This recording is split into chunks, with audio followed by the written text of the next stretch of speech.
The winter rain fell like broken glass over the city skyline, streaking down the tall windows of the luxury high-rise where Elena Crawford sat alone in her office, long after everyone else had gone home. The boardroom lights had dimmed, the faint hum of the city below felt a world away, and yet, she couldn't escape the ache that pressed against her chest like a fist.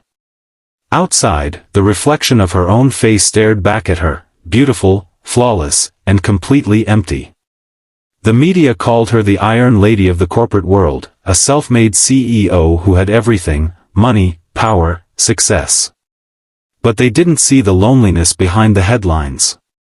They didn't see the tears that never fell. If you believe in kindness, forgiveness, and second chances, please take a moment to like, comment, and subscribe to Hearts of Light. Your small action helps spread more stories of hope to those who need them most.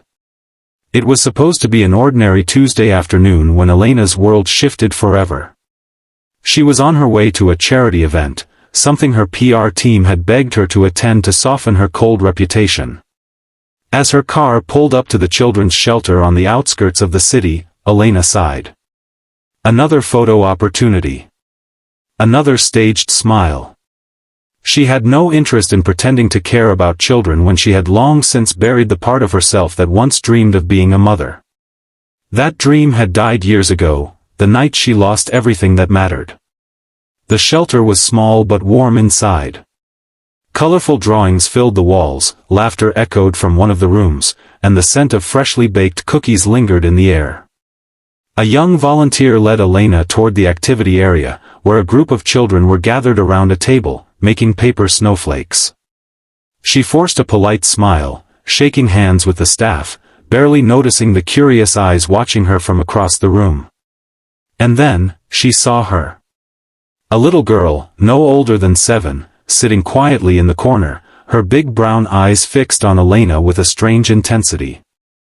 She wasn't participating in the crafts, just clutching a small, silver locket between her hands as if it were the most precious thing in the world. Elena tried to look away, but something about the girl's gaze felt familiar. She turned to the shelter director and asked who the child was. The woman smiled sadly and said her name was Lily. She had been brought there 6 months ago after losing her mother in an accident. As Elena approached, Lily looked up, her voice soft and trembling. "Excuse me, can you be my mom for just one day?"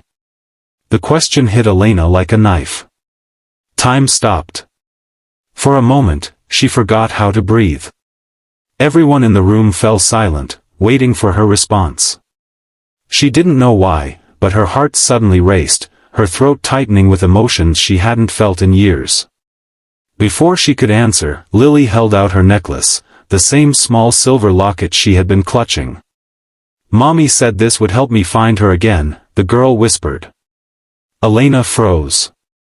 Her vision blurred. Because she knew that locket. It was the exact same design she had given to her own daughter 8 years ago, the daughter who had vanished with her ex-husband after their bitter divorce, the daughter she had searched for endlessly, the daughter she had believed was gone forever. Her hands trembled as she knelt before Lily, her voice barely a whisper. "Where did you get this?" she asked. The girl blinked, confused. "Mommy gave it to me. She said a nice lady made it for her when I was born." Elena's world tilted. That locket was custom-made, only 2 existed. One she had kept for herself. The other had belonged to her little girl, Emma. The memories came flooding back like a storm. The hospital room filled with laughter, the tiny hand gripping her finger, the soft cry of her baby in the night. And then the arguments, the papers, the courtrooms, the moment her ex-husband took Emma and disappeared overseas. The endless years of searching. The sleepless nights haunted by guilt. She had thrown herself into her company to survive, building an empire on top of a broken heart. Now, here was a little girl who looked just like her daughter would have at that age, wearing the same locket, asking her the one question she'd longed to hear more than anything in the world: "Can you be my mom?" Elena couldn't speak. Her throat burned as she pulled Lily into her arms, feeling the warmth of the small body trembling against her chest.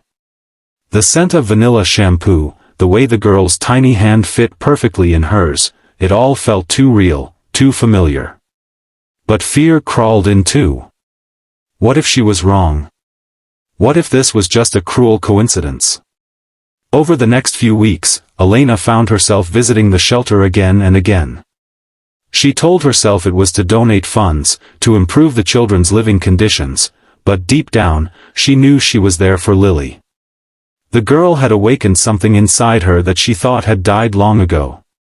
Every visit, Lily would greet her with the same bright smile and the same question, "Are you my mom today?" And each time, Elena would say softly, "Yes, sweetheart. Just for today." They painted together, baked cookies, read bedtime stories.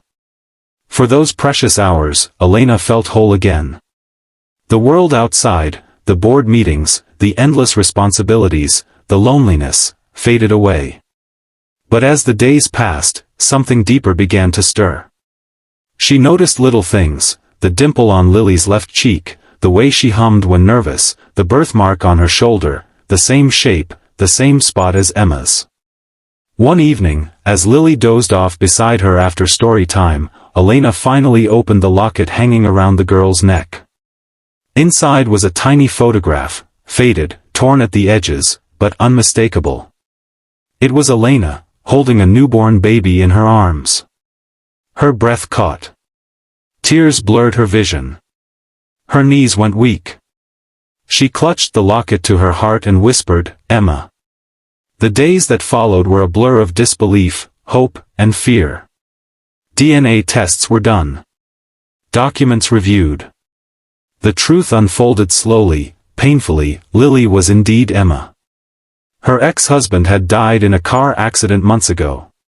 The police had found Emma unconscious in the wreck, but with no living relatives identified, she had been placed in the shelter. Her memory was hazy, fragmented by trauma. She didn't remember her real name. She didn't remember her mother. Until the day she saw Elena. Something deep in her heart had recognized the face she had once loved. That was why she had asked the question, why she had reached out. When the confirmation arrived, Elena collapsed in tears, clutching the letter like a miracle come true. She drove to the shelter that night, her heart racing, unable to contain the storm of emotions inside her. As she entered, Emma ran to her, the locket glinting under the soft lights. This time, there were no doubts, no hesitation. Elena fell to her knees, gathered her daughter into her arms, and whispered through sobs, "You don't have to ask anymore, baby. I'm your mom, forever." In that moment, all the walls she had built over the years came crashing down. The Iron Lady melted into a mother's embrace. Every wound, every regret, every sleepless night found its healing in the warmth of that reunion. The cameras, the boardrooms, the world's expectations, all faded into nothing. What mattered was the heartbeat she felt against her chest, steady and real. Months passed, and Elena was no longer the same woman. She stepped down as CEO to spend more time rebuilding her life with Emma. They moved into a quiet house near the sea, where laughter filled the halls again. On weekends, they visited the shelter together, bringing toys and hope to children who had none. Elena started a foundation to support orphans and single mothers, naming it Emma's Light. One rainy evening, Emma sat on her lap by the fireplace and whispered, "Mommy, remember when I asked if you could be my mom for one day?" Elena smiled through tears. "Yes, sweetheart. I remember." Emma giggled softly, wrapping her tiny arms around her. "I'm glad you said yes, because now I get to have you every day." If this story touched your heart, please don't forget to like, share, and subscribe to Hearts of Light. Your support helps bring more true and emotional stories of love, loss, and redemption to life. Sparkle special request, in the comments below, write, "I believe in second chances," if you do, and let the world know that love always finds its way home. Red Heart.